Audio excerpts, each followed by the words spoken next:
He said that Jesus Christ has risen, and he is the open door.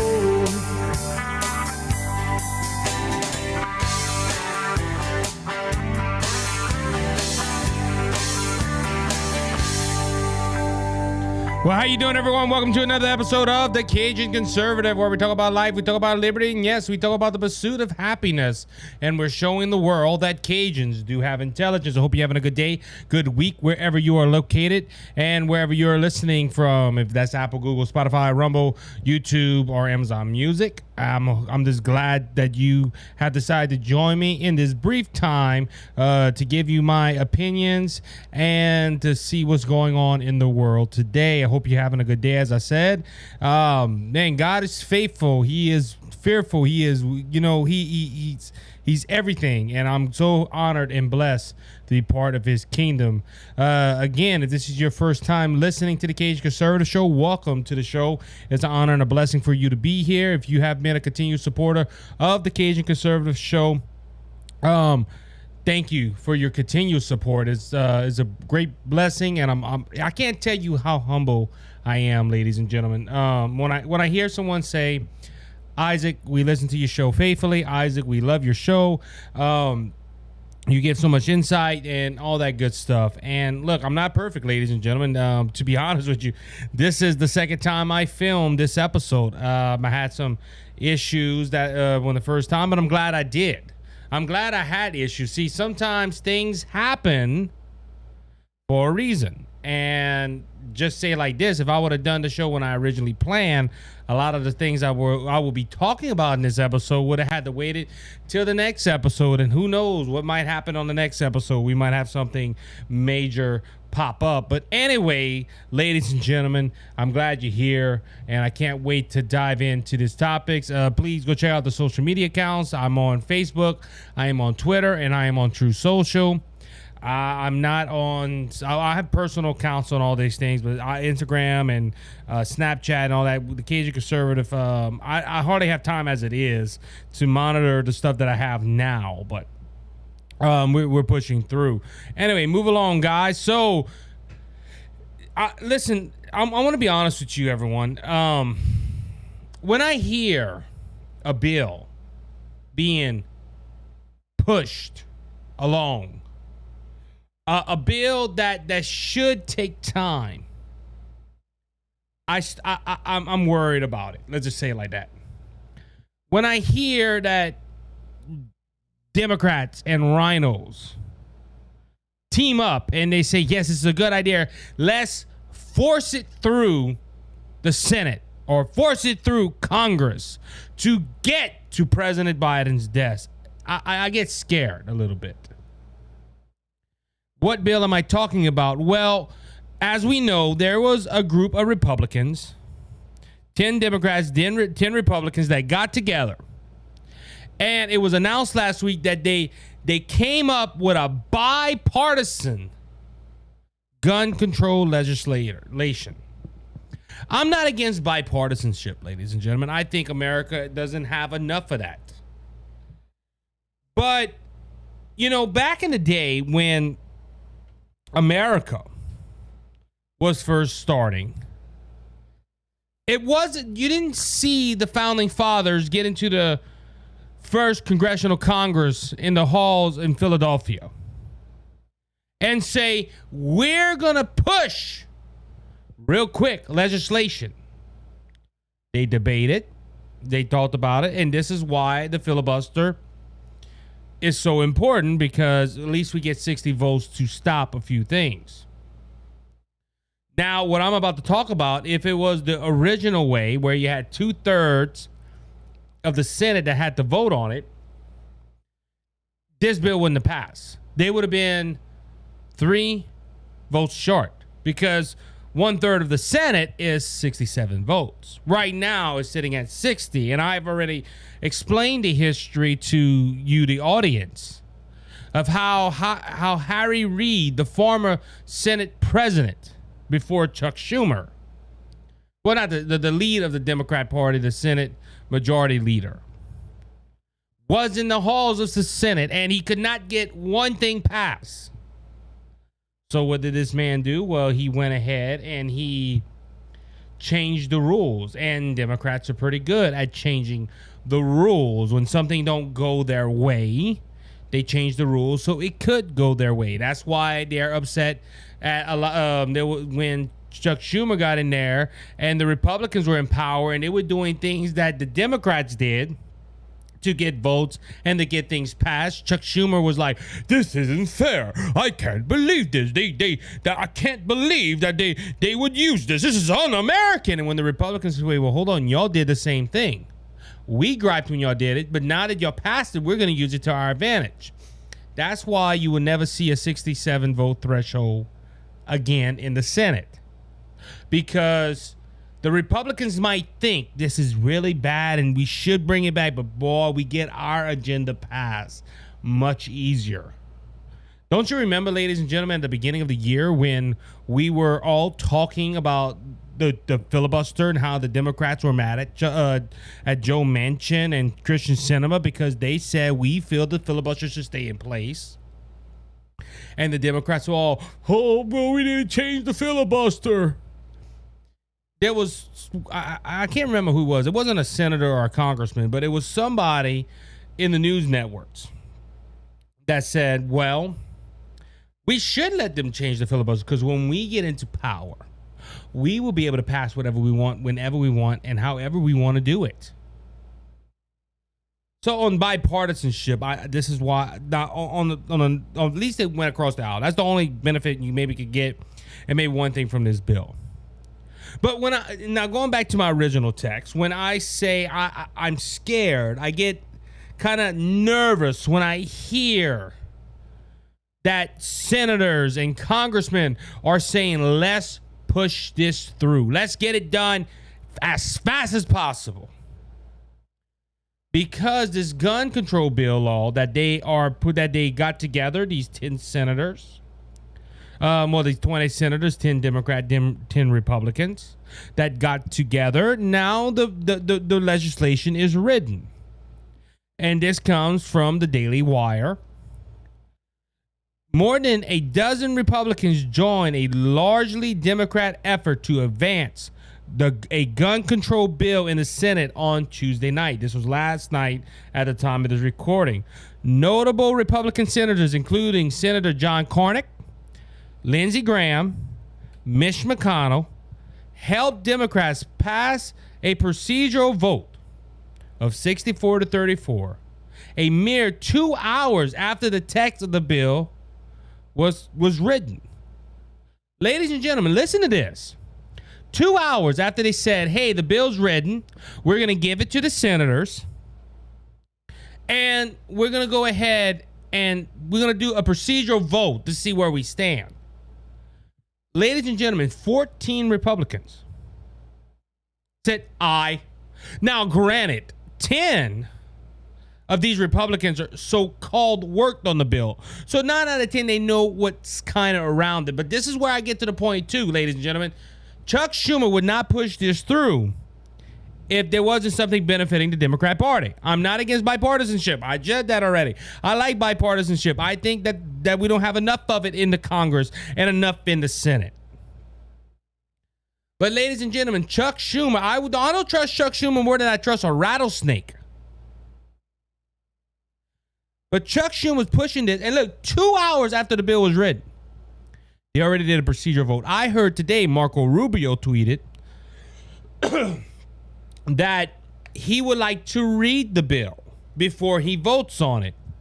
Then you had, I think it's Adam Schiff that says, oh, come on, man. They don't want them to read the bill. When Democrats start encouraging senators not to read the bill, I am very, very scared on this. The bill could pass later this week by the Senate and then move on to the House, where it is expected to pass.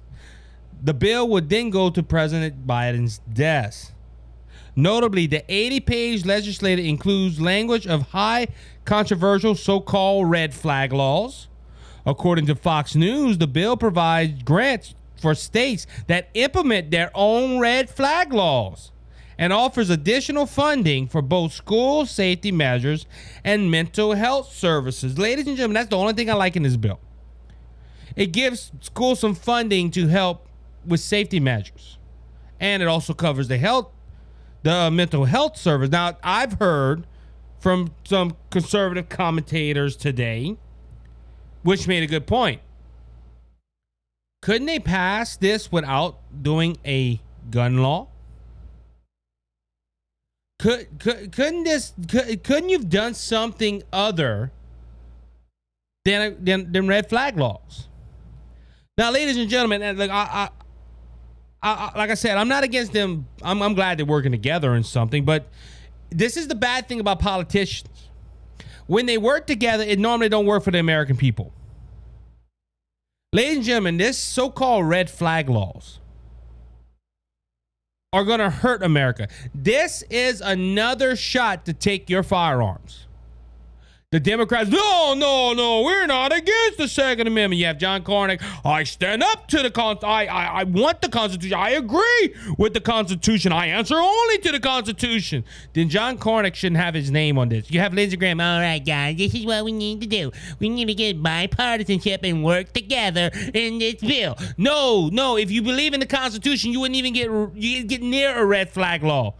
John Cornyn said, well, this doesn't touch the Second Amendment or to take people's guns away. What do you think red flag laws are? Ladies and gentlemen, let me educate you a little bit. Red flag laws are if my friend down the road, I think he's a danger to him or to himself or his family, I call the cops. The cops go over there and say, hey, we're taking your firearms without a warrant.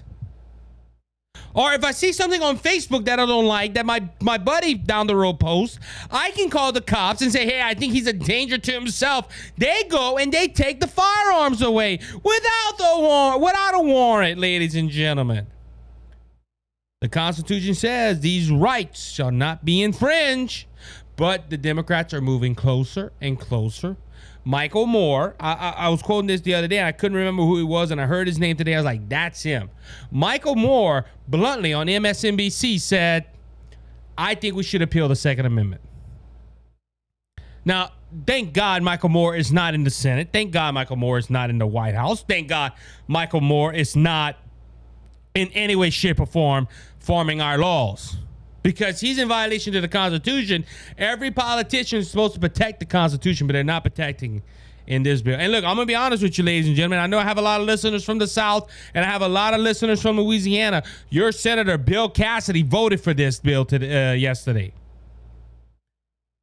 Cornyn claimed on the Senate floor that this bill would not create a national red flag law, adding that states could receive the funding regardless whether they enact such a program, the Hill reported. Now, this is the problem with this, ladies and gentlemen. He's claiming this, but Biden is in control of them funds. Or Congress is involved. Congress is in charge of them funds. Do you honestly think Nancy Pelosi is going to say, no, you don't want red flag laws? Well, that's okay. I'm going to give you money. No, she's going to use this as a political hold, ladies and gentlemen. Yeah, it's not a national flag law, but national red flag law. But guess what? Nancy Pelosi is going to use this to her advantage. The measure also creates penalties for straw purchase of firearms, requiring more gun sellers to register as federal licensed firearm dealers, and closes the so-called boyfriend loophole by prohibiting gun access for people convicted of domestic abuse against a intimate partner. Fox News noted also of the gun legislations. Gun right groups already slamming the legislation and the Republicans who helped advance it, ladies and gentlemen. First off, this boyfriend loophole. Like today, I'm hearing a lot of opinions on this. If you date a person one time, and the woman feels threatened, and she calls, "Hey, he's my boyfriend. Go take his guns away. Oh, he's domestically," and didn't do nothing to him. What is the time limit? It's not in this bill. Let's read some of the opinions of the gun owners of America. said in a press release sent to the Daily Wire that the legislation would encourage backdoor universal background checks by redefining many private sellers as gun dealers, financially insensitive states to enact unconstitutional red flag laws, and would allow for so-called enhanced background checks, which are ability to delay in transferring firearms to adults not yet over 21. Ladies and gentlemen, look, and like I said, this gun law, I'm not look. It was gonna look. I'm gonna probably explain in the second segment how this is done on all emotion. I talked about this. A couple of my friends from Culper's Canteen Cup, they've talked about this. That this whole bill was made by emotion. But ladies and gentlemen, the Republican Party is saying this is not gonna hurt gun owners. Has another thing in common, because yes, the Democrats have written it, and like I said, Chuck Schumer pushing this through that fast. John Cornyn should say, wait, hold on, let my fellow Republicans, and look at this, ladies and gentlemen, and yeah, there was 14 Republicans that signed on to this, including Lindsey Graham, Mitch McConnell, and John Cornyn, and Bill Cassidy, backstabbing Cassidy. But listen to this, ladies and gentlemen.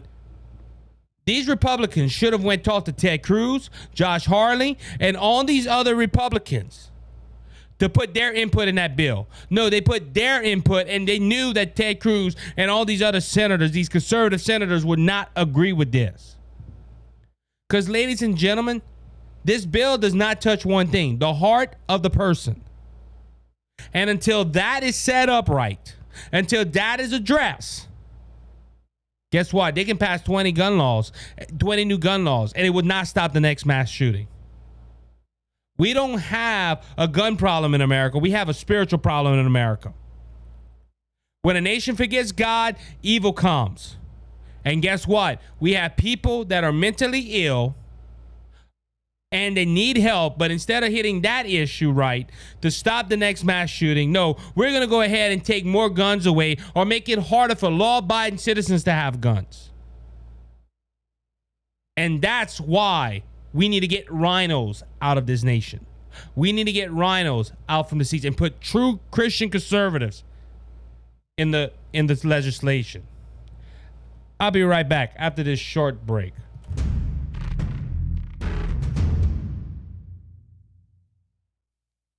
How you doing, everyone? Isaac here. I'm the Cajun Conservative, and I want to thank Brother Lanny Hayes from Hayes' Dump Truck Service for their generous support of the Cajun Conservative and Brothers Just Searching.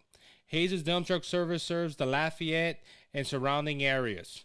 If you have any job that you need done, like cleanup or hauling material to your job site or your home, we haul limestone, we haul sand, we haul topsoil, any type of material you need. If you're in the Lafayette and surrounding areas, please call Brother Lanny Hayes at 337-852-8043. Remember, Hayes' Dump Truck Service, where Jesus is Lord of the company. You're my peace of mind when this old world seems to get me down. All right, everybody, welcome back to the second segment of the Cajun Conservative Show. Let's talk a little bit about this gun bill a little bit more, because I got something I want to say, because this is what I feel. First off, this gun bill wasn't even thought of before Uvalde. And look, I pray for the families of Uvalde. I pray for the families of the Buffalo shooting. That was a tragedy. But ladies and gentlemen, the nation was rocked those 2 days. What's kind of funny is in Buffalo, they had a news article, it was by Fox News, where they went out and they talked to the residents of Buffalo, and all the people could say was, hey, we need to get more law-abiding citizens carrying guns. And now in Texas, there are already people that carrying guns. It's funny how the politicians don't think of that. They don't think about, well, maybe if we make it easier. Now, I'm not talking about criminals. I'm not talking about people with mental health issues. I'm talking about law-abiding citizens. Make it easier for them to carry weapons. Ladies and gentlemen, let's say it like this. School. Look, the Uvalde shooting. This man did not go run into a place where people could carry firearms. He went into a school that was a gun-free zone to a criminal that does not follow the law, that is, especially somebody like the shooter of Uvalde, that's perfect because no one's going to go ahead and take him down. But ladies and gentlemen, these Republican senators that jumped on this bandwagon, I know they had two things in mind. One, we can help the Republican Party win the midterm elections. Ladies and gentlemen, on that note, these Republicans that are thinking, oh, we need to help and make sure we secure our election victory in November, y'all have it. Poll after poll after poll says that the Republican Party is going to win in November. This right here, though, ladies and gentlemen, this is the bad thing. This right here could jeopardize that. And you know what? The Democrats are probably happy. The anti-gun people are praising the Democrats today because of this new legislation. And this was all done by emotion. Oh, we can't lose votes. We can't lose votes to go ahead and do this. Ladies and gentlemen, and look, this was all done by emotion. Oh, we feel bad. Oh, well, let's do something. Ladies and gentlemen, you can't create legislation on emotion. Look, this is a political, and yeah, it's sentimental. I understand. Look, John Cornick, is this his state? I need to do something for my state. Yeah, but not by taking guns away from people. Look, the Supreme Court, 9 out of 10 on Friday, is going to release a case for the Second Right Amendment people. And this right here, this gun legislation, look, the president already said it's not everything they want. Ladies and gentlemen, their ultimate goal is to take away the Second Amendment and to take away your guns. But back to the point I've been saying. Do you think, and I heard an analyst say this, and I think the same way. Do you honestly think this gun legislation, that if this was passed, let's say Uvalde never happened yet, and they passed this, and it goes through, and Uvalde would have happened? Oh, we got to get the next gun legislation in there and stop putting guns in people's hands. Ladies and gentlemen, a law does not stop a criminal. Like I said, law-abiding citizens are gonna go ahead and obey this law. The criminal looks at this and says, they made a new law. Who cares? And I think that's what these Republicans, look, and on this note, don't ever look. This year is the Republican Party's golden egg. Biden is, look, I heard the secretary, the Treasury Secretary, I have an article here that says a recession is inevitable. It's inevitable. It's going to happen. But according to the article, that means good news because the economy is growing. I never heard of a recession being good for the economy. But anyway, but they're even saying that a recession is probably coming. You have migrants, another caravan coming, full of people coming to the border. You have gas prices. I don't want to see Americans suffer, but the Republican Party should take these 2 years and say, this is our golden ticket. We can run it. But the Republican Party, I don't get them. I don't get the right. Look, I'm a Republican. I don't get them. This gun legislation to team up with Democrats, we want to, and it always goes back to the same thing. We want to show the American people we can work together for the common good of the American people. No, you're giving the Democrats exactly what they want. And I learned something about the Democrats, ladies and gentlemen, doing this and studying politics for almost a decade and a half now, ever since I got interested in politics when I was 13, 15 years old, give or take. The Democrats, they don't have to get it right now. We can wait. Oh, we're gonna wait on that. Yeah. Oh, now that passed. Now we can move on to the next thing. And ladies and gentlemen, this is dangerous. This bill right here is dangerous. And I can't see that. I don't understand why. Like I said, I can understand. Oh, we got to work together. Heck on working together. Work for the American people. The Democrats are supposed to do the same thing. but they don't, unfortunately. All right, guys. Let me see. I'm gonna go ahead and talk a little bit about Buzz Lightyear. So Buzz Lightyear, at the time of this recording, has been out for a week. Came out on June 16th, I think. Let me go ahead and look at my notes. No, June 17th, on a Friday. So I saw it a day early. Yes, I did go see it. Me and my family, we went and watch it, and I understand you might say, well, Haji, you talk about you might not went and watch it, you might not. And look, I did say that. I said I might not watch it. It was likely. My wife didn't know what was going on anyway with it, but we went and watched it. We seen it, and ladies and gentlemen, it's not that great of a movie. I'm sorry. It's not the greatest. It's just I'm gonna be blunt.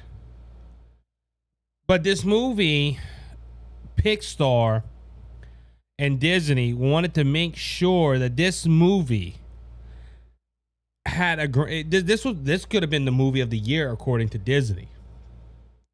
But after a weekend in the box office, Disney went ahead and had a real rude awakening on this, because Disney's the projections for this movie was very high.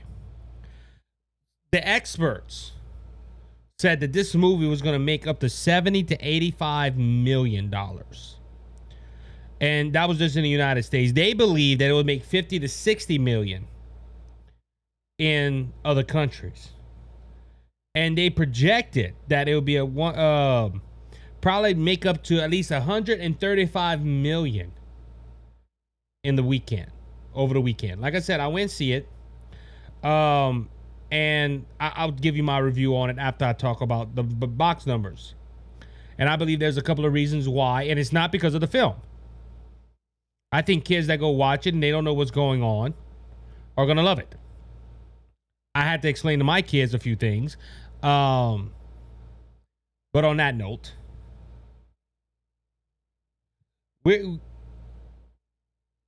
so this movie was projected to make a lot of money.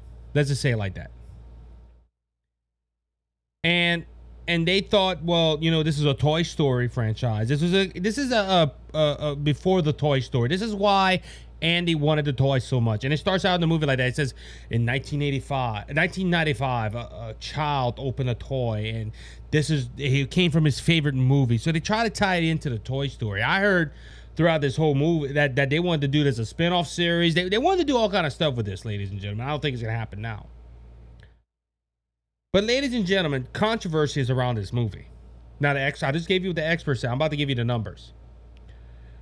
But controversy hit this movie when Ron DeSantis went ahead and signed the parental rights bill. Pixar protested. And originally they were supposed to have a lesbian kiss scene in it. Disney took it out, but because of Ron DeSantis, they put it back in to protest Ron DeSantis, to say, hey, you know what? We're not going to be dictated by what you say because we're a private company. And that's when Ron DeSantis comes out and says, oh, y'all don't want to go ahead and mess with me? Well, guess what? We're going to take your tax write-off away. And Disneyland now is in like its own private company. It's all kind of turmoil. But anyway, Buzz Lightyear was in the center of that. They went ahead and put the lesbian kiss back in to protest Ron DeSantis don't say gay bill, which it doesn't. It don't say that in the bill at all. It's a parental rights bill that you can't talk. You can't give sexual examples or talk about transgenderism and all that until third grade or beyond. So this whole movie was in controversy. And this movie proves right here that American people, at least, not the politicians, the American people still have sense. Why do I say that? Because of all the controversy around Toy Story, and it is pushing a political agenda. Guess how much money it made? Now you remember the left. I'm going to bring out this point before I say this. The left, oh, America is changing. We're in Pride Month. Americans are more accepting of the transgender lifestyle. America it's being woke. They love this. Oh yes, let's promote it all day long. That's the left. But numbers don't lie. Because instead of making the 70 to 85 million in the United States, you know how much it made? 51 million. Now, people might say, well, that didn't miss it by that much. Hold on. Offshore or in other countries. Now, remember, Saudi Arabia and other countries banned this movie because of the lesbian kiss. So that income is out the door regardless. There's not going to be no kids that watch Buzz Lightyear or Lightyear in Saudi Arabia because Disney went ahead and wanted to be woke and wanted to make a point to the governor. Now they're losing money because the whole total that they got for the box office in the first week was 85.6 million. Let's say like this, and look, I watched Cars 3. I have 3 kids. My oldest is 7. So I watch a lot of kids' movies. And to be honest with you, ladies and gentlemen, I'm sharing my secrets. I don't believe in cancel culture, and I like Disney Plus. There's some things I watch. Me and my wife, we go ahead and check everything our kids watch. And secondly, we're showing them more of the old Disney movies that don't have no political agenda in it than a lot of the new ones that have political agendas. Turning Red, they had a line that said, "My panda, my choice." A lot of people tie that into "My body, my choice." So they have a lot of political agenda. But anyway, 51 million. I watched Cars 3. Cars 3 made 53 million. And that was the lowest rating or the lowest profitable Pixar movie. This is now the lowest Pixar movie that has ever come about. Why do I say that? Because, ladies and gentlemen, this proves that the left, that, the world is accepting this new idea of transgenderism and pushing homosexuality and trying to sexualize and woke the kids or wake up the kids to love. It's not happening. If that was the case, this movie would have made more money. Look, ladies and gentlemen, I read an article that said they spent up to $300 million on this movie. Well, if you compare this to the first Toy Story that someone said that made almost $200 million back in the 1990s. Ladies and gentlemen, this right here. Look, to make a profit off of this movie, they had to make $550 to $650 million. And it's not happening. Not in the first week, at least. This is one of the lowest rating movies of all time. And like I said, I watched this movie, ladies and gentlemen. The first 30 minutes is showing the lesbian couple. And look, until the lesbian kiss, you wouldn't have known, or you would have known that they were seeing each other, but you wouldn't have known that they were together. You get what I'm saying? And look, Disney's good for this, ladies and gentlemen. And look, I watched it, the new Beauty and the Beast movie. There was a character that was gay in that movie, but you wouldn't have known that until possibly the end. But ladies and gentlemen, this is the problem with this. Now look, me and my wife already talked. We're not gonna let my kids watch this again. One and done. That's it. Ladies and gentlemen. Because we first off, we don't want to be propagandized, and we're not. But we got to answer for our kids. But this movie was not the greatest movie, in my humble opinion. I don't think that, and look, like I said, there's a lot of controversy. Look, first off, who takes off a main character? Buzz Lightyear was not voiced by Tim Allen. It was voiced by Chris Evans, and I like Chris Evans. Chris Evans was Captain America, but his politics stink. He should turn into S.H.I.E.L.D. because he's not standing up for American values, ladies and gentlemen. He's standing up for woke values. Where when they asked him why this was all causing controversy with the kiss and everything, the first words out of his mouth was calling people like me an idiot. Well, Chris Evans, I'm sorry, you're an idiot. Like I said, Buzz Lightyear, this was not the greatest movie, but that's not why people went. Because I'm going to be honest with you, ladies and gentlemen, I'm a Toy Story nut. I like Toy Story. I was really excited when I heard this movie was coming out. But because Disney, trying to prove a point, that we got to accept the lifestyle of homosexuals are losing money now, because majority of Americans still believe marriage is between a man and a woman. And look, I'm gonna be honest with you, ladies and gentlemen. Another note: I don't think a lot of people are gonna go watch this movie because they don't want to have politics in their face. Because, ladies and gentlemen, I don't care how you look at it. If you're a Christian conservative or you're a left-wing liberal, the homosexual question and the transgender issue and all this stuff is a political question. This is political. And people see it all the time on the news and the newspaper, on the phones, like my phone. I purposely do that because I have a show. Excuse me. Where I got to get all the information. But ladies and gentlemen, listen to this. People don't want politics or propaganda in their face. And that's why people didn't go watch this movie. Because, ladies and gentlemen, if people are like me that want to go ahead and watch a movie, I don't want politics being brought up. And if I want politics in my face, I usually look up news articles or I go ahead and watch documentaries that talk about these political issues. But I don't want to go ahead and go to a movie theater where I'm spending a lot of money on popcorn, because kids, they want popcorn and you got to give them the whole experience: popcorn, drink, and candy, whatever.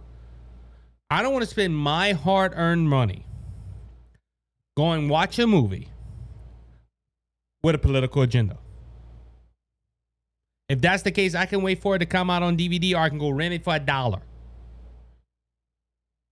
Ladies and gentlemen, people do not want to have politics in their face when they're trying to be entertained.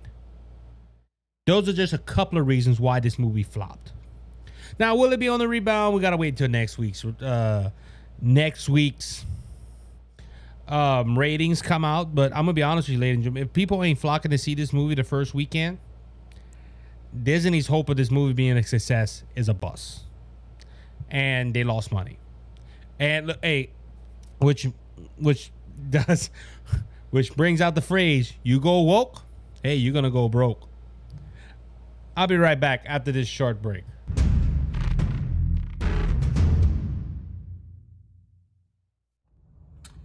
Cheers and good on you, boys and girls. My name is Scott Ford, and I have a show on Rumble. It's the Scott Ford Show, all in one word, the Scott Ford Show, and it's on Rumble. And I also have a motivational success show on YouTube. So go ahead and subscribe and ring that bell. That would mean a lot to me. Enjoy your life. Thank you, Isaac. God bless. Can you touch me with your hand? You made me understand. Hold on to the light. All right, everybody, welcome back to the third and final segment of the Cajun Conservative Show. Yes, hold on to the light, ladies and gentlemen. That's the only one we can hold on to is the Lord Jesus Christ, because He is the first, He's the beginning, and He's the first, and He's the last. He will always be there. And even with this time in trouble, hold on to that light, ladies and gentlemen.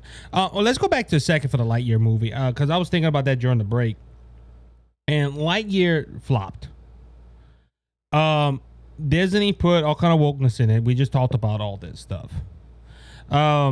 And like I said, on top, the cherry on top, this movie was not the greatest movie in my humble opinion. I compared it to like this. Hey, if I had to watch it, let's just say like this. If I thought about it and said, I'm gonna watch it, I'll grab it. But if I'm looking at a DVD rack or looking on my streaming services or whatever, and I'm like, what am I gonna watch? Man, no, not that. No, not that. Buzz Lightyear would not be the first one, or Lightyear would come out and stick to me. I just don't see it. That's my personal opinion. The fan reviews, I think, is only at 76% on the Rotten Tomatoes. Critics have not given it a good score. Now, the left is going to use that, or Disney's going to use that and say, well, that is why the movie did not do well. It wasn't good. It's not because we put woke agendas in there or put a political scene in there, or trying to brainwash kids into believing one way is right. No, that's not. It is because we went ahead and we made a crappy movie. They're going to say that, ladies and gentlemen, and that is the cover. The left's going to say the same thing. The movie wasn't good. That's why people didn't go see it. But, ladies and gentlemen, this is the thing about it, okay? Lightyear would have did good because if there's a lot of people that wanted to watch it, they would have been watching and said, oh, it's not good. So you still would have had the numbers. No, a lot of people knew before. But anyway, on another note. And like I said, I was just thinking about this. Lightyear didn't do well. But it's kind of funny. Matt Walsh's movie, What is a Woman? It's only on one server. It's on the Daily Wire server. With audience has reached a 97% on Rotten Tomatoes. They only had like 5 reviews from so-called experts, and they didn't even give it a rating. But a lot of these movie critics are leftists. I don't even know, to be honest with you. I wish I knew how to become a movie critic because that's a good gig. You just write movie reviews all day long. But ladies and gentlemen, Matt Walsh's, that's only on one server, has a better Rotten Tomato review than Lightyear. That took $300 million to make, or $300 million total to promote and to make. Matt Walsh is on one streaming service, and that is the Daily Wire. And his movies is doing better than Lightyear. It's the same thing with Dinesh D'Souza's movie, 2,000 Mules. Agree with it or don't agree with it. Numbers don't lie, though. They didn't want to put it in movie theaters until it started making money. Then theaters reached out to Dinesh D'Souza and said, hey, we'll show it in our movie theater. Like I said, agree with the movie or disagree with the movie. You think it's not real? Some people think it's real. But the numbers don't lie. Now, these are political movies. I went watching for political purposes. But just think about this. They put politics into this movie, and people are like, no, we don't want to see that. Matt Walsh and Dinesh D'Souza had a political motive behind these movies. And people are like, I want to hear what they want to say. This wasn't just an entertaining movie. And look, ladies and gentlemen, the Daily Wire is proving that they can have competition in the movie industry. They made a new, I think, Terror on the Plains. I never seen it, but the way that I'm hearing, it's bringing ravishing reviews. It's a good movie. They had a horror movie. Same thing. They had people that watched it and they got money from it. The Christian movies, when they're done right. 5 and 2 Pictures. I watched a movie called Play the Flute the other day. Great movie. It had a spiritual message in it, and that's why I watched it. I love Christian movies. You have David White, Plymouth, I think Plymouth Pictures or something like that. They changed it from Pure Flix. The God's Not Dead series, very popular series. You can have movies without a political agenda, and that can be entertaining. Now, I know I use conservative and Christian media, but these pictures, all these films made money. Yes, their main goal, a lot of Christians were, and I'm glad for that, they had a good message of the gospel in it, that we need more of that. But ladies and gentlemen, they can be entertaining movies without a political motive. And Disney decided to go. Look, I think if Disney would have left out the political motive on this movie, look, I don't agree with big companies doing that, but anyway, they have the right. They can speak whatever they want. If Disney would have came out and said, listen, we don't agree with Ron DeSantis' bill. We're going to do everything in our power to advance our agenda. And, they made out a statement saying that the company was against it and left out politics in their movies, I think they still would be making money today. But no, it's not going to happen, ladies and gentlemen. It's not going to go ahead, and Disney's too deep in this now, apparently. But ladies and gentlemen, like I said, there's this thing about this. I think if Disney would leave politics out, their movies would be good again. That's my opinion. And I think that's what America wants. America does not want movies with a political motive. They don't want to hear about climate change. They don't want to hear about the pride agenda. They don't want to hear they don't want to hear Republicans agendas. They just want to sit down and watch a movie or watch a game. Let's go ahead and continue. So we had Katie Britt defeat Representative Mo Brooks in a runoff election for the Alabama Senate nomination. If you remember who Mo Brooks used to be a very favored candidate of Donald Trump until Donald Trump called him a rhino and he got soft on voting fraud. And he went ahead and endorsed Katie Britt. Nobody thought Mo Brooks would go ahead and get into the nomination or would at least get into the runoff, but it happened. Now, to be honest with you, I'm a supporter of Mo Brooks. I think Mo Brooks would have been a great senator. But Donald Trump, because of political reasons, went ahead and just said, no, I'm not going to endorse Mo Brooks. I'm gonna endorse this lady, which leads to an article that I seen this week from Fox News. Winning for women. Group says road to Republican majority runs through electing female conservatives. A group working to elect more Republican women to Congress is taunting its efforts and success in congressional races across the country. As the road to this year's midterm makes its way through the busy primary season. The fund is the Winning for Women's Action Fund. The political arm of the conservative women activist group Winning for Women has already been involved in a number of races this election cycle and has seen record fundraising as it looks to help women candidates make an even greater impact on the makeup of Congress. They were launched in 2019. And during the 2020 election, they went ahead and flipped 11 out of the 15 seats. Now, if you remember in 2020 election, more Republican women became congressmen. They flipped more of the seats than anyone else. This cycle, they already had primary victories with Nancy Mace. I hope I'm saying her name. Mace. Oh Lord, she might call and say that ain't my name. Anyway, they also had Monica De La Cruz of the Texas 15 district, and as the one we were just talking about, not the candidate, but the Republican nominee for the Senate runoff, Katie Britt. So. This is why I'm bringing this up, ladies and gentlemen. I had something else, but I didn't feel right. I think this fits us more because leaning more to the election, and I want to show the hypocrisy of the left.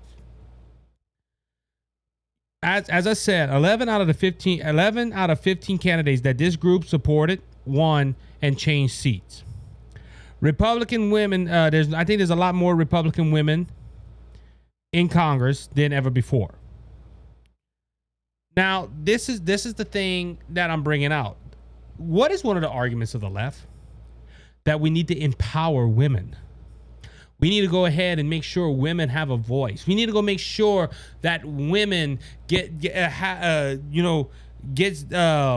not shamed and they get equal rights and they're shown to be something in this world. Why am I not hearing the left praise these Republican women? I'm just bringing out a point, ladies and gentlemen. Why aren't we seeing the Democrat Party and the left say, yes, we disagree with their policies. Yes, we disagree politically on a lot of things. But doesn't it feel good to see that women are being empowered and to behold election be held in these seats? It's the same thing with Amy Coney Barrett, ladies and gentlemen. Amy Coney Barrett is a very successful woman. And she's still, she's on the Supreme Court now. But Amy Coney Barrett was cut down for all kind of things. her policy and this and this, but you never heard a leftist say, look, we disagree with her politically. But Miss Barrett, you did, you host the American dream. You are an inspiration to women because you, ma'am, are a succeeder. You, ma'am, have fought, you raised your kids, you were a mom, you were all that, and you still had a law degree, and you still became judge, and now you're a Supreme Court justice. No, ladies and gentlemen, the left cut these women down. The left will go ahead and tell these women, how dare you? You don't believe in my body, my choice? Oh, you're just a tool in the Republicans to stop women from succeeding into high places. Think about this, ladies. Look, ladies and gentlemen, I'm not trying to make you laugh, but it's just true. You hear all these leftists say this. And I forgot I had this story. I was looking, I was like, wow, I need to address this. And look, I bring up a lot of election stuff. I need some coffee, ladies and gentlemen. I'm bringing up a lot of election stuff right now because we're moving towards the midterm election. But look, 11 women flipped seats in last election, and they're thinking, look, we had Miss Flores from the 35th district of Texas that has not been. This, ladies and gentlemen, this woman should be the pedestal of the Democrat Party. Think about it, ladies and gentlemen. She's just not a woman, but she's a minority woman. She was born in Mexico, and she was brought here as a child, and she became a citizen, and she became a congressman of all things, a congresswoman. But you're not hearing that. Oh, we lost a seat. That means that's a vote we're gonna lose.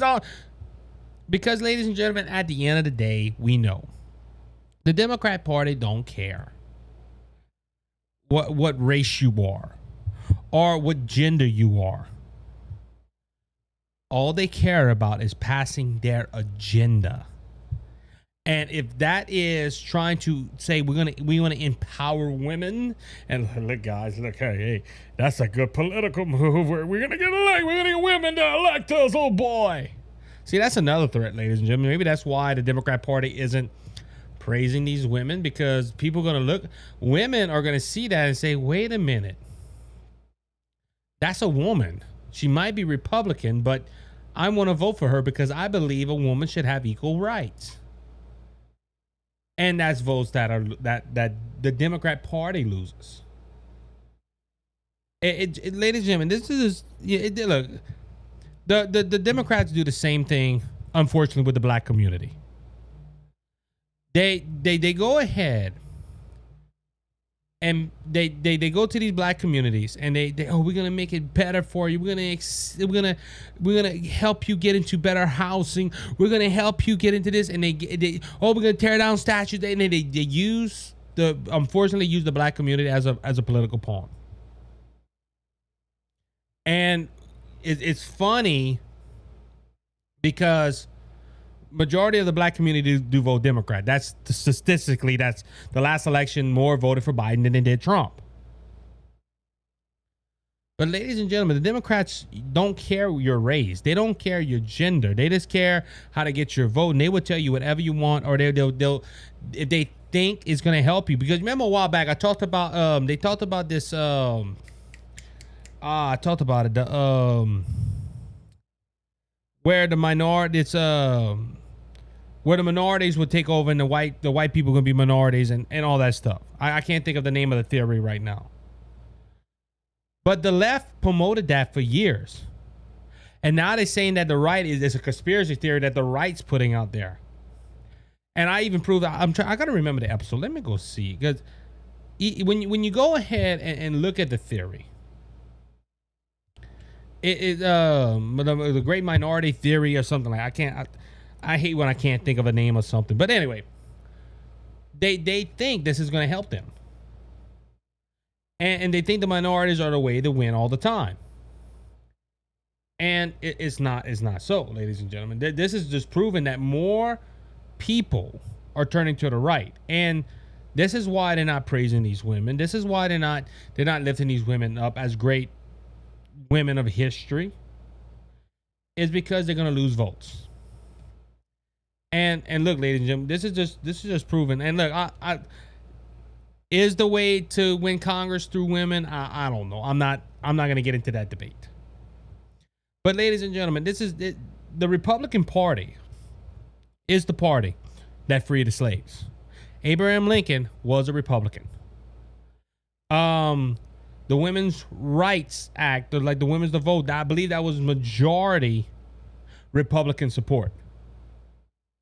Ladies and gentlemen, these ladies are turning Republican and are running for election because they feel that the Republican. I talked about the Republican Party. I talked about the 14 senators.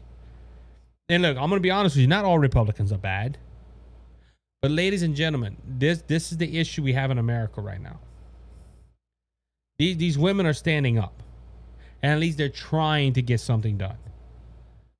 And look, I think the Republicans should go ahead and use this as their advantage. And stick it to the Democrats. Tell them, look, y'all talked about empowering women for years. We're doing it in our party. Ladies and gentlemen, I got a question. This is, I might be rude what I'm about to say, but I'm going to say it anyway. Who are their examples of women empowerment? Nancy Pelosi? Elizabeth Warren? Who else? I can't think. AOC? You know, AOC did not work for where she got. Look, I was a bartender. Whoopie-doo. This woman came from Mexico, Miss Flores. And she's living the American dream. And I think that's what it's about. Ladies and gentlemen, I think the Republican Party said it. Look, we are the women. We are the party to empower women. And I think that's what we need to start going on. And look, let's show out the hypocrisy of it as I close out tonight. The Democrat Party wants you to believe that the party of the minority. They want you to believe that the party of women's rights. They want you to believe all that, but their history does not show it. And that's where we as Americans need to learn our history. On that note, I want to go ahead and thank you for listening to the Cajun Conservative Show today. Remember, go to like me on Facebook, go follow me on Twitter, and follow me on True Social. You can check out my website, thecajunconservativeshow.wordpress.com. Until next time, be blessed, be encouraged. Remember, Jesus Christ is coming back, and he's coming soon, so don't be faint of heart, because Jesus has overcome the world. Until next time, you be blessed. Bye-bye. Jesus Christ has risen, and he is the open door.